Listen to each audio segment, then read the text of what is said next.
지난해 기록한 사상 최악의 저물가는 한국 사회를 디플레이션에 대한 우려에 빠지게 만들었습니다. 홍남기 경제부총리는 올해 경제 회복과 도약의 기회를 반드시 살려나가겠다고 다짐했습니다.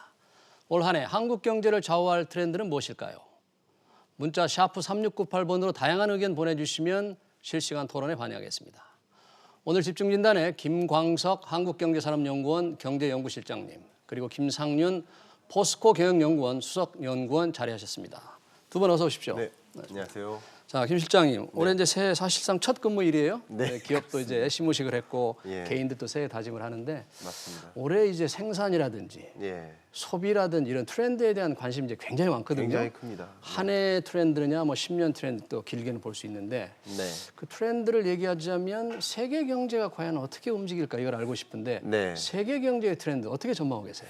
저는 일단 책에다가는 그 2020년 세계 경제 트렌드를 이제 한마디로 대전환점이다라고 표현했습니다. 대전환점. 2019년까지 이어졌던 통화 정책, 재정 정책, 네. 글로벌 경기의 여러 가지 방향성에 있어서 네. 전혀 다른 환경에 놓여지는 네. 그런 모습들이 펼쳐지는데요. 네. 아마도 오늘 집중적으로 그런 이야기를 많이 나눠 보셔야 되겠지만 네. 어쨌든 한국 경제는 세계 경제와 동떨어져서 다닌 적이 한 번도 없습니다. 그렇죠. 그렇기 때문에 세계 경제에 일어나는 여러 트렌드들이 네. 한국 경제 정책과 여러 가지 동향에 집중적으로 반영이 될 것이기 때문에 네. 여러 트렌드를 이해해 봐야 될 텐데 네. 가장 대표적인 트렌드라고 뽑는다면 선진국과 개도국 간의 탈동조화, 그러니까 선진국과 개도국이 따로 움직인다. 뭐 따로 이런 건가요? 움직이는 네. 모습인 거죠. 네. 네, 그런 모습들이 좀 두드러지는 현상이라고 볼 수 있고요. 네. 그러니까 2020년부터는 선진국들은 안 좋은데 네. 신흥국들이 좀 뚜렷한 반등을 하면서 2019년보다는 20년이 나아지는 모습이라고 볼 수 있겠습니다. 그러니까 신흥 개도국이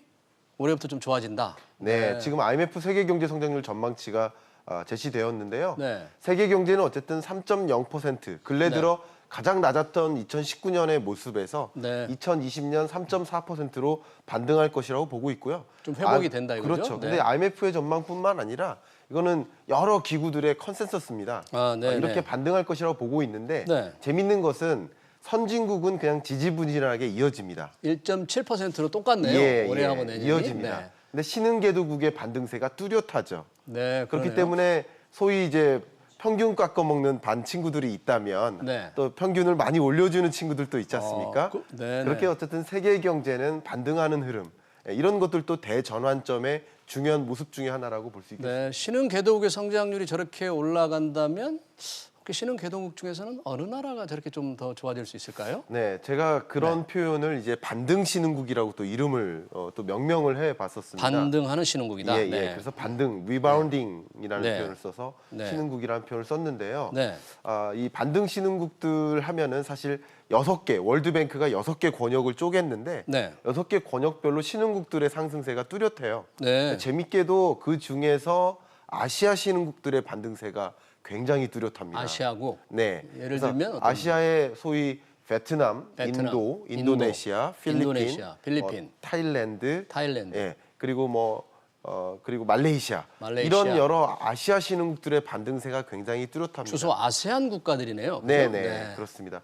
제가 이미 네. CG로 좀 그래프가 지금 네. 좀 나올 만한데요. 네, 아세안 국가들 이제 올해 네, 반등하는 세계 신흥국. 경제, 세계 경제 흐름과 네. 4개 권역의 흐름이 같이 그래프로 제시가 되어 있는데 네, 네. 그 그래프를 좀 제가 준비를 했습니다. 네, 네, 이겁니다. 아. 이 IMF가 4대 권역, 네. 이제 그룹 오브 4라는 단어를 썼어요. 그룹 오브 4. 예, 네. 파란색 선이 이제 세계 경제 성장률인데요. 네. 세계 경제는 19년에 3.0을 찍고 네. 3.4로 반등하죠. 네네. 그리고 21년, 22년까지 완만한 반등세가 이어질 것이다. 네. 이렇게 IMF는 전망을 하고 있는데 네네. 여기 4개의 권역이 있는데 4개가 중국, 미국, 유로존, 일본. 네. 그러니까 3개의 선진국 권역 더하기 중국은 안 좋아요. 네, 빨간 선이죠. 그러니까 그렇죠. 빨간 선입니다. 약간 아래로 내려가네요. 그죠? 예, 네. 20년, 21년 계속 안 좋죠. 네네. 다시 말하면 이 4개 권역을 제외하면 네. 세계 경제 성장률은 더 크게 반등할 거라는 것이 보이죠. 네네. 이런 관점에서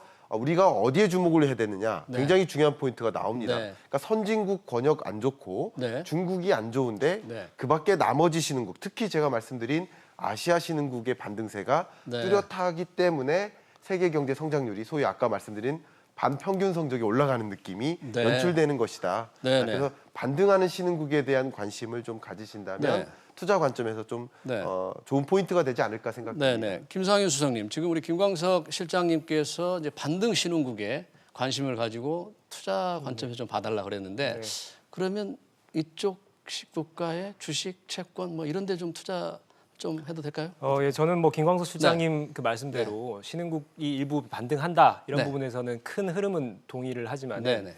일부 조금 투자 관점에서는 조심스럽게 아, 네. 보수적으로 접근할 필요가 있다는 사실 말씀을 투자가 중요하니까. 예, 드릴 수가 있는데요. 네. 일단은 기본적으로 그 세계 경기가 업사이클로 다시 새롭게 전환되기까지는 조금 네. 시간이 걸릴 것으로 생각이 되고요. 네. 2020년 지금 지난 경기 하강 국면을 어느 정도 반등한다 정도로만 인식을 하시면 될 것 같고요. 네. 그렇다면 이제 투자를 직접 하시는 어떤 네. 그런 분들 관점에서는 결과적으로 신흥국들이 어떤 영역의 반등 사이클을 가져갈 수 있는지 신흥국의 선택적으로 접근할 산업 필요가 있습니다. 영역 말씀하시는 예, 거예요? 산업 영역. 아, 그럼 예를 들면은 뭐 기본적으로 우리가 중국에서 시작된 그 네. 제조업의 엑소더스 현상, 그러니까 네. 중국에 생산 기지가 들어간 그 기업들이 네, 네. 조금 더 값이 싼 그 이제 베트남이나 네. 혹은 말레이시아나 인도네시아로 이제 생산 기지로 이전해가는 그렇죠. 그런 어떤 변화도 있고요. 그게 네. 결국은 차이나 엑소더스라고 할 수 있는데요. 네. 그 차이나 엑소더스의 대안적 시장으로서 신흥국을 좀 접근해 볼 필요도 있고요. 네. 그다음에 SOC 인프라 시장 쪽이 있습니다. SOC 인프라. 예, 네. 아무래도 그 기본적으로 신흥국이 선진국 대비해서 그런 네. 어떤 사회 기반 인프라들이 좀 미약한 편이기 네. 때문에 그런 부분에 투자를 하는 기업들 혹은 네. 투자에 관한 기회들을 좀 살펴볼 필요가 있을 것 같고요. 네, 네. 마지막으로는 4차 산업혁명, 이제 디지털 신규 플랫폼 쪽인데요. 네, 네. 뭐 예를 들면 유통이든 서비스든 디지털 기술들을 활용한 다양한 형태의 그 새로운 플랫폼 기회들이 있습니다. 네, 네. 그러면 기업들은 어떤 그런 플랫폼 기회들을 좀 모색해 볼 필요가 있고 네. 투자자 입장에서는 그런 어떤 비즈니스 모델을 적극적으로 추진하는 기업들에 대한 투자를 좀 중점적으로 생각해 볼 필요가 있습니다. 네. 자, 4차 산업혁명, SOC 인프라, 또 중국의 엑소더스 이 세 분야의 분야별로 좀 관심을 가져야 된다는 얘기인데요. 김광석 실장님, 네. 지금 그 신흥 궤도국은 괜찮은데 네. 사실 작년 한 해 보니까 저희가 그 미중 무역 갈등이 굉장히 심했고 네. 역시 세계 경제 전체가 이제 미중 갈등이 과연 네. 올해는 뭐 일단 봉합은 됐다 그러는데 네, 네. 정말 지속적으로 괜찮을 건지 또 네. 2차 협상이 되면 어떨 건지 이게 네. 세계 경제를 좌우하는 큰 이게 핵폭탄 같은 건데 어떻게 예. 전망하십니까? 예, 지금 앵커님께서 정확히 지적해 네. 주신 대로 네. 미중 무역 분쟁이라는 이 이슈가 네. 2018년, 19년 네. 이 두 개 년 동안 가장 커다란 불확실성 요소였죠. 네. 근데 이 불확실성 요소, 어쩌면 세계 경제를 좌지우지하는 가장 거대한 이슈가 네. 2020년 어떻게 될까를 진단하는 건 매우도 중요할 수 있겠습니다. 네. 근데 미중 무역 분쟁 이슈가 네. 2019년과 20년을 직바로 비교를 한다면 우리의 경제를 전망한다면 전년 동기 대비 전년에 비례해서 2020년 어떨까를 보는 것이 전망이거든요. 그렇죠. 근데 이제 미중 무역 분쟁이라는 이슈는 단기간 안에 단기전으로 끝날 거라고 보는 사람은 거의 없습니다. 네. 뭐 15일 날 백악관에서 서명한다고는 하던데 네. 1차 그렇다 하더라도 네. 말 그대로 그냥 모든 문제가 없는 원래 상태로 돌아가는 네. 그런 수준으로 모습을 생각하는 사람은 네. 거의 그런 전문가들은 없죠. 아, 그래요? 마치 네. 이제 해와 달이 어떻게 함께 있을 수 있느냐라고 얘기를 하면서 네. 이거는 이제 경제의 패권을 놓고 전쟁하는 것이기 때문에 그러니까 단순히 무역 갈등이라기보다는 세계 경제를 누가 좌우하느냐는 그렇죠. 패권 전쟁이기 때문에 네. 쉽사리 이게 정리정돈이 합의가 되기 어렵다. 그렇죠. 그런 그렇게는 거죠? 볼 수 있습니다. 근데 네. 중장기적으로 그렇게 네. 갈 것이라고 보고 있고요. 네. 특히 주요 산업을 놓고 그런 전쟁들을 네. 이어갈 것으로 보고 있는데 2019년과 20년만을 비교를 한다면 네. 2019년이 가장 격화됐던 무역 전쟁의 해였다고 본다면 네. 2019년보다 더 격화될 것인가? 그거는 이제 물음표라는 거죠. 아. 다시 말하면 2019년에 미중 무역 분쟁이 가장 격화됐던 싸움이 네. 치열했던 네. 그런 해라고 규명을 한다면 네. 2020년은 완전히 해소되진 않지만 그 갈등은 없어지진 않겠지만 네. 상당 부분 휴전하는 모습을 가져갈 것이다. 아, 휴전하는 이렇게 모습. 전망을 많이 하고 있습니다. 그 네. 대표적인 근거가 이제 미국의 대선이라는 거죠. 네. 대선을 올해 이제 11월에 있는 그렇죠. 네. 대선을 앞에 두고 네. 미국 경제 살리기에 더 초점을 두어야 되기 때문에 경기 부양을 충분히 네. 이끌어야 되기 때문에 이제 상처를 입어가면서 전쟁을 계속 이어갈 수는 네. 없는 상황이니까 네, 네. 어쨌든 대선이 되고 나면 트럼프가 재선되고 나서는 더 강력한 이런 전쟁을 이끌어갈 수도 있고 또 네. 아닐 수도 있겠지만 네. 2019년보다는 20년이 더 격화되긴 어려운 모습이고 지금 이뤄지는 여러 가지 행보들도 그렇게 판단 네. 내려지는 근거라고 볼 수 있겠죠. 네, 그러니까 일차적인 우리 이제 김광석 실장님은 이런 이제 무역 미중 간의 갈등이 이제 일차적으로 합의를 했고 좀 진정이 될 것 같다고 보시는데 요즘에 미국이 또 이게 그 유럽에서 나오는 이제 디지털세라고 그래가지고 IT 첨단 테크 기업들이지 않습니까? 이런 기업들에 대해서 유럽에서 세금을 이제 매기겠다 해서 프랑스가 먼저 나섰잖아요. 이게 올해도 굉장히 큰 이슈라고 지금 하던데 이 이슈가 과연 어떻게 진행이 될 것 같습니까, 김상민 교수님? 예, 기본적으로 이제 네. 디지털세라고 하는 네. 것은 최근에 이제 유럽에서 이슈가 되고 있는데 네. 그게 결국은 이제 패권 싸움이죠. 그러니까 네. 미국의 그러니까 그 디지털세를 어떻게 매기는 거죠? 예를 들면은 이제 기본적으로 우리가 그 기업에다가 세금을 부과할 네. 때는 그 어떤 공장이라든지 네. 이제 생산 기지나 혹은 그렇죠. 어떤 메인 오피스가 네. 그 지역에 있는지 없는지를 여부로 판단을 합니다. 이건 그렇지 않고 그냥 뭐 매출이 일어나거나 뭐 이용하면 이렇게 바로 그렇죠. 걸리나요? 그래서 보통 디지털 기업들은 이제 무형의 비즈니스 모델을 네. 구축하는 경우가 많기 때문에 네. 어떤 유형의 어떤 생산 기지라든지 오피스가 없이 그 해당 지역의 비즈니스를 영위하는 경우가 많은데요. 네. 이제 그렇다 보니까 결국은 미국 기업들, 미국 다양한 그 디지털 패권을 가지고 있는 미국 기업들, 우리 가파라고 하죠. 구글, 애플, 페이스북, 네, 네. 아마존이라고 하는 그런 네. 어떤 대형 디지털 기업들이 전 세계 여러 네. 지역에 진출을 했지만 네. 실제로 뭐 생산 기지라든지 오피스는 그 지역에 구축을 하지 않고 그냥 네. 비즈니스만 들어가는 경우들이 많단 말이에요. 네. 그걸 이제 EU 국가들은 탐탁치 않게 여기는 네. 거예요. 예, 그래서 특히나 이제 프랑스 같은 국가들은 시작했죠 벌써. 예, 네. 그렇죠. 적극적으로 이제 이거를 디지털세를 매겨야 된다. 네. 이제 그걸 시작을 해서 작년 이미 7월에 네. 그 법안이 통과가 돼서 집행을 앞두고 있는 상황입니다. 아직 이제 적용은 안 되고 관련 법이 통과됐으니까 올해 이제 매길 수 있게 네, 되네요. 그렇죠. 거기에 대해서 이제 트럼프 대통령 이런 얘기를 했습니다.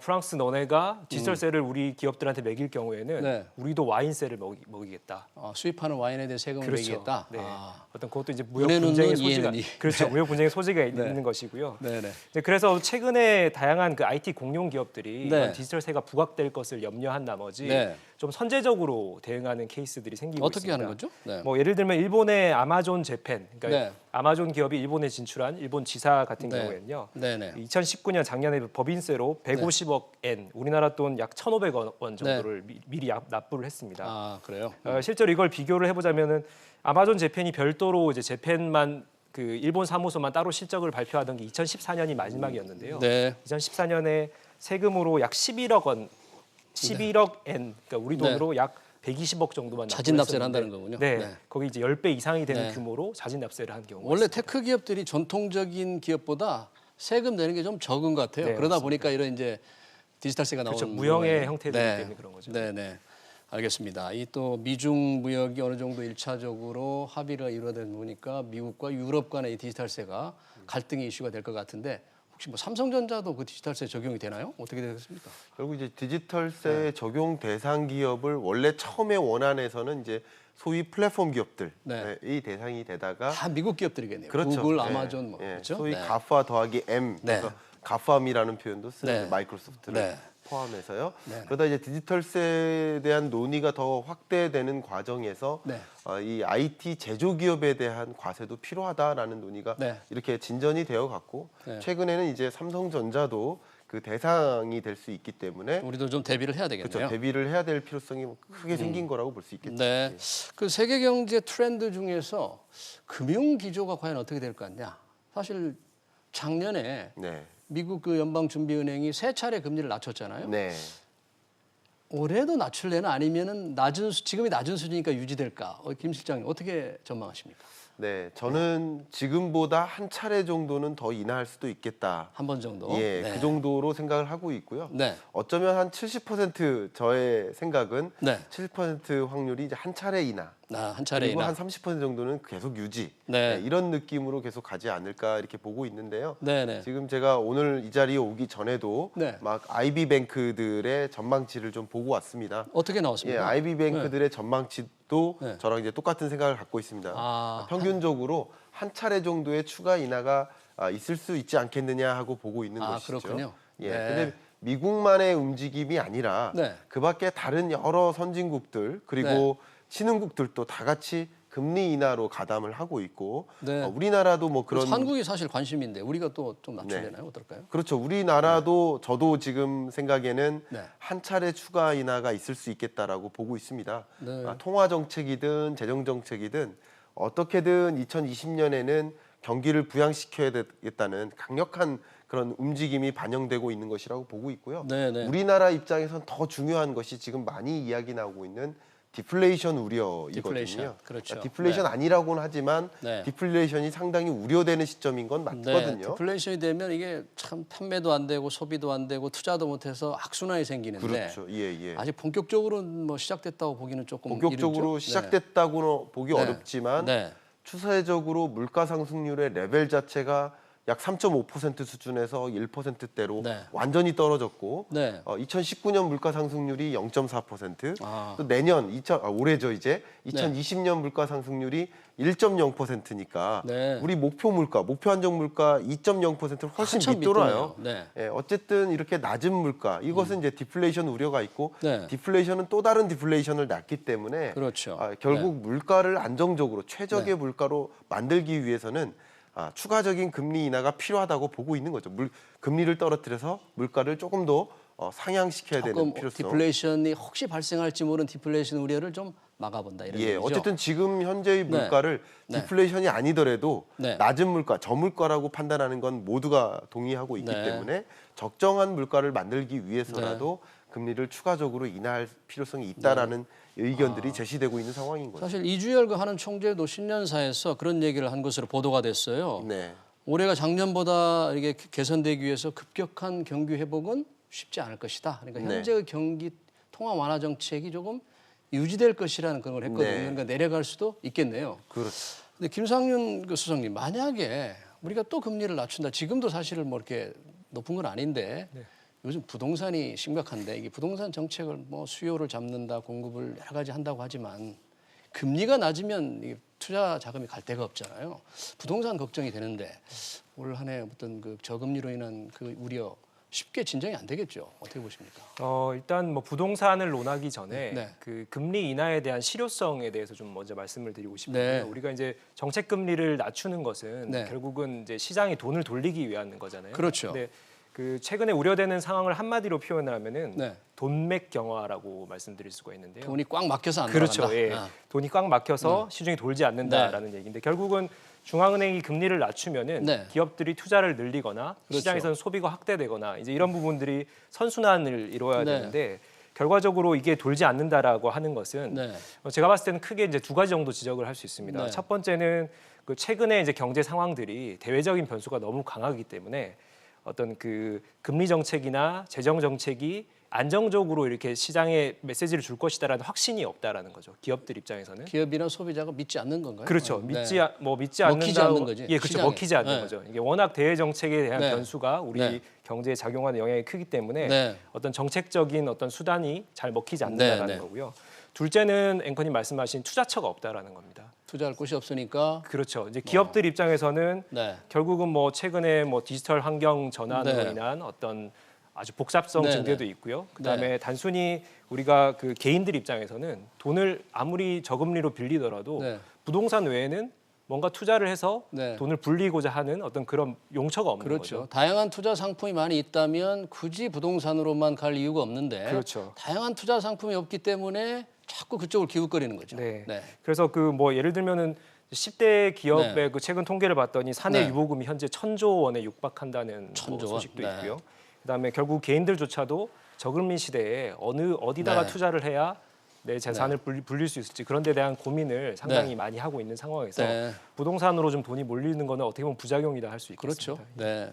김광석 실장님, 저희가 네. 지금 이제 통화 완화 정책, 금리 네. 인하를 얘기했는데 올해는 작년에도 그랬는데 정부가 결국은 경기 부진을 살리기 위해서 세금을 왕창 넣잖아요. 네. 이 재정으로 지금 경제 활력을 이끌어간다는데 이게 예. 한계가 있지 않습니까? 네. 올해의 그 정부 정책을 좀 평가를 좀 해주시죠. 네, 2019년과 20년을 좀 재정 정책 컨셉에서 네. 말씀을 드려본다면 네, 둘 다 확장적 재정 정책인 거 맞습니다. 네, 그러니까 근래 들어 그 예산의 증가 속도가 이렇게 높았던 적이 없어요. 네. 9.5%였어요. 2019년이. 네. 그리고 2020년은 9.1%입니다. 9%를 넘었고. 예산의 증가 속도 굉장히 빨랐던 네. 거예요. 네. 근데 더 중요한 거. 네. 2019년에도 확장적 재정 정책 펼쳤고 2020년에도 올해도? 확장적 재정 정책 맞는데 네.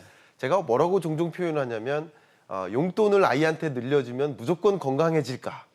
아. 그건 아니거든요. 네. 아이가 어디에 이 용돈을 사용할까? 네. 우유 사 먹을까? 불량식품 사 먹을까?에 따라서 실제 건강해지는지 여부는 달려 있을 수 있거든요. 건강하기 다시 어렵습니다. 말하면 돈을 많이 자꾸 주면 엉뚱한 거 사 먹거든요. 그럴 수도 있거든요. 그러니까 다시 말하면 예산이 어디에 집행되는지가 더 중요합니다. 네. 근데 방금 그래프가 제시됐었는데요. 네. 어디에 그 예산이 활용될까가 그래프에서 보셨던 네, 것처럼 지금 정확히 나오고 있습니다. 네. 2020년 예산을 이제 9.3% 이거는 네. 이제 예산 안 기준이고 총. 확정된 예산은 이제 9.1%라고 볼 수 있습니다. 국회를 통과한 확정 예산은 9.1%고 예. 어쨌든 산업 예산을- 중소기업 에너지가 많이 들어가는 걸 예, 때문에 이게 특히 이제 보건복지 고용 부문 하나랑 네.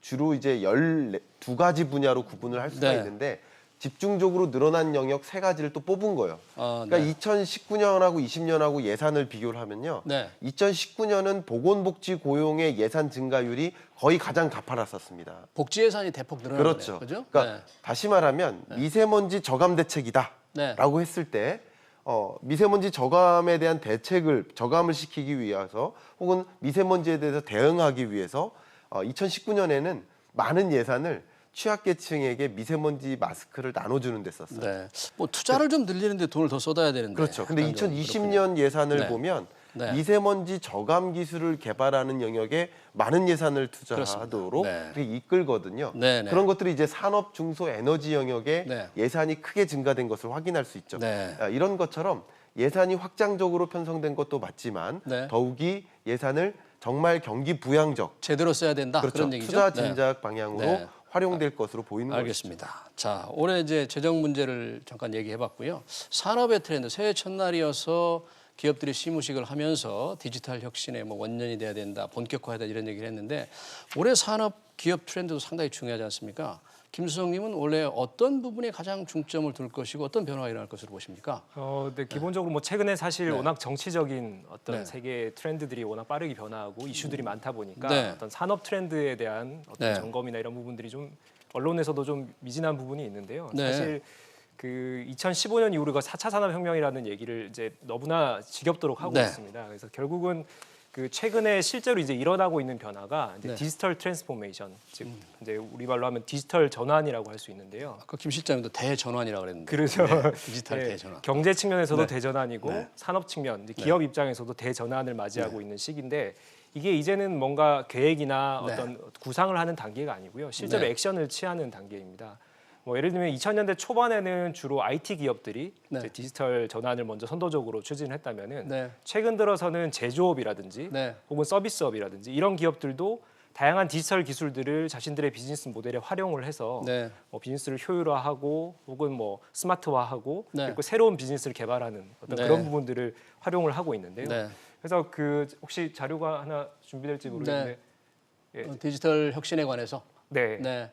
네, 그래서 제가 말씀드리고자 하는 거는 이제 네. 디지털 혁신이 여기 나오네요. A, B, C, D 핵심 예, 기술 제가 적입니까? 네. 이제 주로 말씀드리는 네. 부분이 이제 크게 4가지 기술 분야를 네. 좀 말씀을 드리겠는데요. 아마 여러분들 많이 들어보셨을 겁니다. AI, 블록체인, 클라우드 컴퓨팅, 네. 빅데이터 이 4가지 기술이 디지털 전환의 핵심 기술로 아, 그렇죠. 자리매김하고 있는 기술들인데요. 네. 이제 신체 구조에 비교해 보자면은 AI 같은 경우는 뇌신경에 해당되고요. 네. 이제 블록체인은 근육, 이제 모든 여러 가지 리소스들을 잡아주는 형태. 네. 일단 클라우드 컴퓨팅은 뼈대입니다. 네. 이게 얼마나 데이터가 잘 체계적으로 잘 네. 관리가 되고 있냐, 네. 우리 몸을 잘 형태를 갖추고 있냐 하는 부분이 뼈대에 해당되는 네. 부분이고요. 마지막으로 데이터, 빅데이터 부분은 혈액입니다. 데이터가 돌지 않으면은 네. 생명을 유지할 수가 없죠. 아, 그런 네. 부분에서 저렇게 크게 4가지 기술을 말씀을 드릴 수가 있는데요. 네. 이 4가지 기술 측면에서 이제 기업들은 어떻게 우리 비즈니스에 이런 네. 기술들을 활용을 해서 디지털 전환을 이룰지 이제 고민을 네. 많이 하고 있는데요. 이제 기업들이 저런 계획을 세워서 실행하는 게 중요할 것 같아요. 그렇죠. 계획을 세우기는 뭐 워낙 세상이 빨리 변하니까. 하여튼 4개의 기술 잘 들었고요. 저희가 이제 세계 경제 흐름도 봤고 또 산업 전망도 봤는데 마지막으로 결국은 개인들이 가장 관심을 갖는 게 소비 트렌드 아니겠습니까? 네. 요즘 뭐 펭수가 제아의 그 타종도 해고 그랬는데 네네. 사람들이 힘들지만 좋아하는 것에는 마음껏 돈을 쓴다. 네. 뭐 그런 팬슈머 그런 말도 예. 있더라고요. 예, 맞습니다. 김 실장님, 우리 소비 트렌드 올해 주목할 트렌드 좀 한번 좀 설명해 주시죠. 예, 방금 정확히 네. 지적해 주신 네. 그 팬이라는 단어와 네. 컨슈머라는 단어의 합성어, 네. 이제 팬슈머라는 표현이 팬슈머. 등장한 네. 거죠. 이제 네. 소비자이기 이전에 네. 팬이기 이전에 동시에 소비하고 팬이 된다라는 컨셉인데요. 제품을 생산하고 개발하는 전 과정에 일일이 사사건건 참견합니다. 나쁘게 소비자들이 얘기하면. 직접 간섭하고 그렇죠. 함께 하는 거네요. 의견을 주고 네. 마치 우리 이런 방송을 하더라도 시청자의 의견을 적극적으로 네, 네. 수용한다든가 네, 네. 이런 것도 하나의 방송 컨텐츠로서의 네. 팬슈머 컨셉이라고 볼 수 있겠는데 지금 BTS도 나오는데 그렇죠. 펭수, 이런- BTS 다 이게 팬슈머에 큰 기여를 하고 있네요. 이런 컨텐츠의 경우에는 당연한 거고요. 네, 네. 컨텐츠뿐만 아니라 여러 제품, 신발을 제조한다, 의류를 네. 제조한다, 자동차를 제조한다 이런 여러 영역에 걸쳐서 네. 제조와 생산, 디자인 모든 분야의 소비자의 니즈를 먼저 반영할 수 있도록 상호작용이 활발해졌고 심지어는 크라우드 펀딩을 통해서 투자까지 네. 자금까지 제공하고 있죠. 이거 바로 팬슈머라는 거대한 소비 패턴의 변화가 등장한 것이라고 볼 수 또 있는 다른 것이죠. 뭐 소비 트렌드의 키워드를 또 소개해 주실 게 있습니까? 혹시 바로 팬슈머? 58세대라는 단어를 좀 58세대. 가지고 오고 싶습니다. 예. 58세대라는 단어는 말 그대로 네. 신중년을 뜻하고요. 네. 5060년생 세대라고 볼 수 있겠습니다. 네네. 50대, 60대. 다시 말하면 50대와 60대가 가장 중요한 소비의 핵심 소비층으로 등장한다라는 뜻을 이야기하는 뭐 것이죠. 노년을 활기차게 살아가는 새로운 중년층 뭐 이런 그렇죠. 거겠네요. 이제 네. 중년이지만 나는 네. 중년이라고 얘기 듣고 싶지 네. 않다. 디자인과 패션과 네. 아름다움을 추구하는 그런 소비를 네. 적극적으로 하고 있다라고 볼 수 있는 것이죠. 네. 자, 김수성님, 또 소비 패턴에서도 많은 변화를 지금 58세대 팬슈머를 말씀해 주셨는데 이렇게 산업적으로는 좀 설명이 됐지만 소비 차원에서도 새로운 키워드 같은 게 있을 수 있는지 우리 김수성님도 하나 좀 말씀. 뭐 기본적으로 네. 우리가 항상 얘기하는 프로슈머라는 또 개념이 있습니다. 프로슈머, 예, 네. 프로슈머는 뭐 최근에 나온 개념은 아니고요. 네. 이 디지털 세대 이제 2000년대부터 이제 쭉 나온 네. 개념인데 실제로 최근에 워낙 그 많은 영역에서 이제 소비자들이 소비만 하지 않고 네. 자신들이 컨텐츠를 만들어서 공유하고 유포하고 하는 생산자의 네. 역할을 하고 있습니다. 네, 네. 이제 그런 부분에서 결국은 우리가 그 시장을 공급자와 소비자로 양분할 것이 아니라 네. 소비자도 공급자가 될 수 있는 어떤 다양한 형태의 비즈니스들이 생겨날 수 있다. 네. 이렇게 말씀드릴 수 있습니다. 네. 자, 오늘은 여기까지 듣겠습니다. 김상윤 수석님 그리고 김광석 실장님 고맙습니다. 감사합니다. 네. 감사합니다.